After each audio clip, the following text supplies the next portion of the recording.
tumbuhan itu merupakan materi kelas 8 SMP ya. Nah, pada video kali ini akan dibahas tentang bagaimana itu gerak autonom, gerak esionom, dan gerak hidroskopis ya. Nah, baik, kita mulai saja. Nah, ini gerak pada tumbuhan ini dibagi tiga, ada gerak autonom, gerak esionom, dan gerak hidroskopis ya. Nah, gerak autonom ini merupakan gerak tumbuhan yang tidak disebabkan oleh rangsangan dari luar. Diduga gerak yang terjadi disebabkan oleh rangsangan yang berasal dari dalam tumbuhan itu sendiri. Jadi gerak autonom ini adalah gerak yang berasal dari dalam tumbuhan. Nah, contoh dari gerak autonom antara lain ini, yang pertama adalah gerak protoplasma pada sel-sel daun tanaman lidah buaya dan umbi lapis bawang merah yang masih hidup. Ini adalah contoh pertama. Yang kedua adalah gerak melengkungnya kuncup daun karena perbedaan kecepatan tumbuh ya.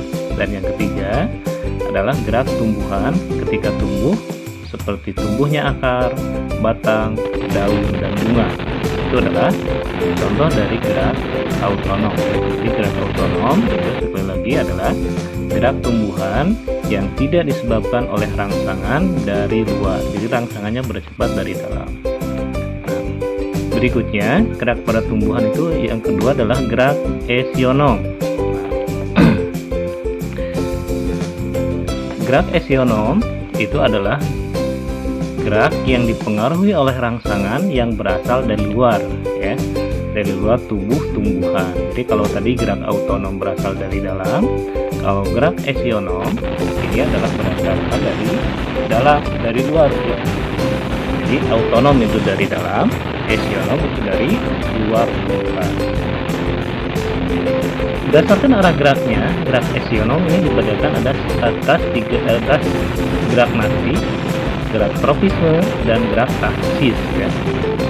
Nah, di sini gerak nasti adalah gerak bagian tumbuhan yang arahnya tidak ditentukan atau ditujukan ke atau dari sumber rangsangan. Jadi rangsang tersebut dapat berupa sentuhan, suhu cahaya, dan kelembaban. Nah, itu adalah gerak nasti ya. Sekarang gerak termonasti ya. Termonasti merupakan gerak bagian tubuh tumbuhan karena pengaruh rangsangan berupa suhu ya. Termo itu suhu ya.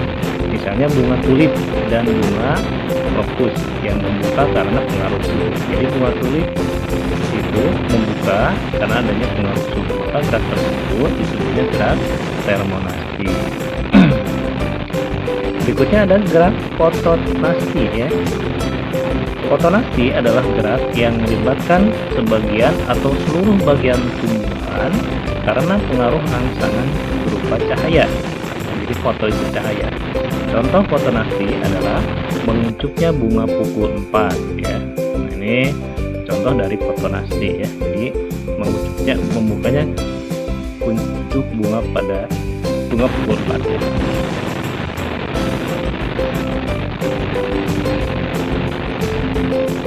Nah, jadi ini macam-macam dari gerak nasti ya. Jadi ada termonasti, ada fotonasti. Nah, berikutnya ada gerak seismonasti ya. Seismonasti itu adalah gerak bagian tubuh tumbuhan karena pengaruh rangsangan sentuhan atau getaran ya. Contohnya seismonasti adalah gerak menutupnya daun putri malu jika disentuh ya. Jadi putri malu, kalau adik-adik semua pernah lihat daun putri malu, ketika disentuh itu akan menutup daun ya, menutup daunnya. Nah, itu disebutnya gerak seismonasti. Ada lagi gerak niktinasti ya. Nikti diambil dari kata niktos, yaitu malam ya. Nah, ini adalah gerak bagian tubuh tumbuhan karena pengaruh rangsangan dari lingkungan di malam hari ya. Contohnya gerak menutupnya daun tumbuhan yang tergolong tumbuhan kolongan menjelang malam hari ya. Itu adalah disebutnya gerak niktinasti ya. ini contohnya adalah tanaman kembang turi akan menutupkan daunnya pada malam hari. Nah, seperti ini ya. Jadi menutup. Kalau tadi seismonasti itu karena sentuhan, kalau niktinasti karena faktor dari malam hari ya, menjelang malam hari. Ini faktor gelap ya. Nah, berikutnya ada gerak nasti kompleks.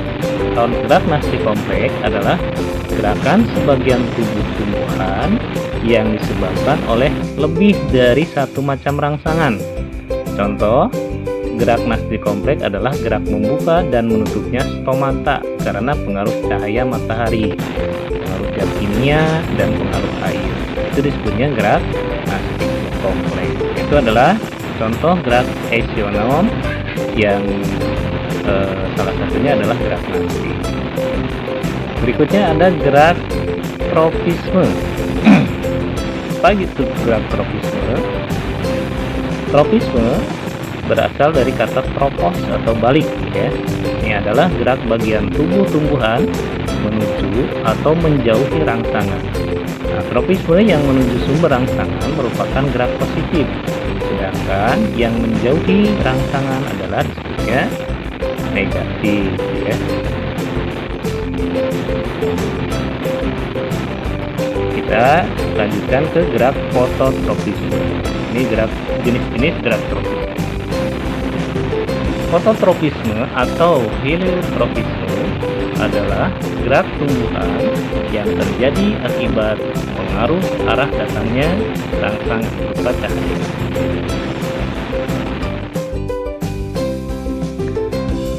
Baik, kita lanjutkan untuk berikutnya, yaitu gerak kemotropisme ya.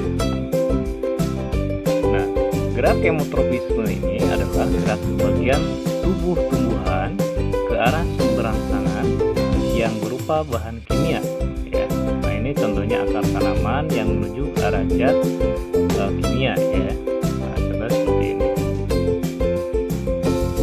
ya. Nah, ini akar yang menuju ke arah sumber kimia ya. Nah, berikutnya adalah gerak hidrotropisme. Hidrotropisme adalah gerak bagian tubuh tumbuhan karena pengaruh air. Nah, peristiwa hidrotropisme misalnya pada gerak akar tumbuhan menuju sumber air. Contohnya, gerak ujung akar cabah menuju tempat yang berair. Ini contohnya seperti ini ya. Nah, ini ketika ini air, ini ada ujung akarnya, ini akan menuju ke sumber air ya. Kalau tadi menuju ke sumber pupuk ya, kalau ini ke sumber air. Nah, itu adalah disebutnya yang menuju ke sumber air disebutnya hidrotropisme, yang menuju ke arah pupuk tanaman atau bahan-bahan organik yang diperlukan oleh tanaman disebutnya kemotropisme ya. Nah, berikutnya adalah gerak geotropisme ya. Geotropisme ialah gerak bagian tubuh tumbuhan karena pengaruh gaya gravitasi. Nah, gerak ini terjadi pada akar dan batang tumbuhan. Nah, maka berdasarkan arah gerak terhadap gravitasi, geotropisme ini dibagi menjadi dua. Ada geotropisme negatif dan geotropisme positif. Jadi ada yang menjauhi pusat bumi, ada yang mendekati pusat bumi. Nah, itu adalah disebutnya geotropisme. Berikutnya ada gerak tigmonasti, tigmotropisme atau haptotropisme. Ini diambil kata tigma. Tigma itu adalah singgungan ya. Jadi tigmo itu adalah singgungan. Kalau hapto ada sentuhan. Maka tigmotropisme adalah gerak membeloknya bagian tubuh tumbuhan akibat adanya persinggungan atau sentuhan. Nah, tigmotropisme dapat kita amati pada tanaman kacang panjang dan mentimun ya. Nah, di mana ujung batang atau ujung sulur kacang panjang dan mentimun ini bisa melilit pada tempat merambatnya ya. Nah, ini salah satu contoh tanaman yang bisa melilit pada sulurnya itu melilit pada arah tempat perambatannya ya. Misalnya ada kacang panjang, ada mentimun, nah itu disebutnya gerak stigmotropisme ya. Itu ke gerak taksis. Gerak taksis ini ada fototaksis dan hemotaksis ya. Fototaksis itu adalah gerak pindah tempat seluruh bagian tubuh tumbuhan karena pengaruh rangsangan cahaya. Nah, contohnya di sini ada eglena yang dikenai cahaya akan bergerak pindah tempat menuju arah datangnya cahaya ya. Nah, yang kedua contohnya adalah gerak kloroplas, sel sel yang mempengaruhi cahaya atau sel yang memperoleh cahaya. Itu adalah disebutnya gerak fototaksis. Jadi rangsangannya berupa cahaya. Ada lagi disebutnya gerak kemotaksis. Nah, ini contohnya gerak fototaksis seperti ini. Ketika ini cahaya dikeluarkan, maka ini akan menuju sumber cahaya ya. Ini ada yang berpindah. Nanti contohnya seperti itu. Ada lagi gerak kemotaksis ini ya. Kemotaksis ini adalah gerak seluruh tubuh tumbuhan karena pengaruh rangsangan zat kimia ya. Nah, zat kimia di sini contohnya ada seperti bakteri oksigen ya, yang bergerak ke tempat-tempat yang banyak mengandung oksigen ya. Ada lagi yang kedua adalah spermatozoid pada archegonium, tumbuh-tumbuhan dan paku-pakuan ya, yang bergerak karena tertarik oleh zat gula atau protein ya. Nah, ini contohnya seperti ini. Nah, ini dimana ovum ini mengeluarkan zat gula protein, ini mengeluarkan zatnya. Ini ada sperma yang tertarik pada zat gula protein ya, maka ini bisa merangsang untuk masuknya sperma ke ovum ya. Nah, itu disebutnya kemotaksis ya. Jadi ovum ini mengeluarkan ya. Nah, itu adalah disebutnya gerak taksis ya. Nah, berikutnya gerak pada tumbuhan yang ketiga tadi adalah selain gerak autonom, gerak esionom, yang ketiga adalah gerak higroskopis.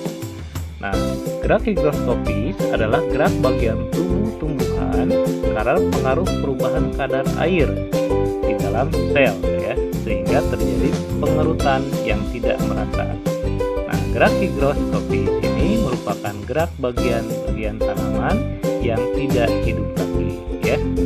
Nah, contoh gerak higroskopis antara lain mekarnya kulit buah-buahan yang sudah kering pada tumbuhan polonga-polongan ya, pembukanya dinding sporanganyum pada kotak spora paku-pakuan ya. Sporanganyum atau kotak spora pada paku-pakuan itu bisa membuka karena kekurangan kadar air tadi. Ada serta membentangnya dan menggulungnya gigi-gigi pistoma pada sporanganyum lumut ya. Nah, ini salah satu contohnya ya. Nah, ketika ini kadar air sudah hilang ya, maka ini akan membuka. Nah, itu disebutnya gerak higroskopis ya. Nah, itu adalah gerak pada tumbuhan ya. Jadi pada tumbuhan itu ada gerak autonom, ada gerak esionom, ada gerak higroskopis ya. Nah, tadi setelah kami sampaikan itu adalah contoh dari gerak pada tumbuhan ya. Sekali lagi, untuk gerak pada tumbuhan dibagi ke gerak autonom, gerak esionom, dan gerak higroskopik yang semuanya mempunyai bagian-bagian atau mempunyai definisi-definisi yang ketiganya ini berbeda ya. Nah, itu mungkin untuk penyampaian materi pada gerak pada tumbuhan untuk kelas 8 itu cukup sekian ya. Terima kasih atas perhatiannya. Mohon maaf apabila banyak kekurangan. Bila titik walidaya. Assalamualaikum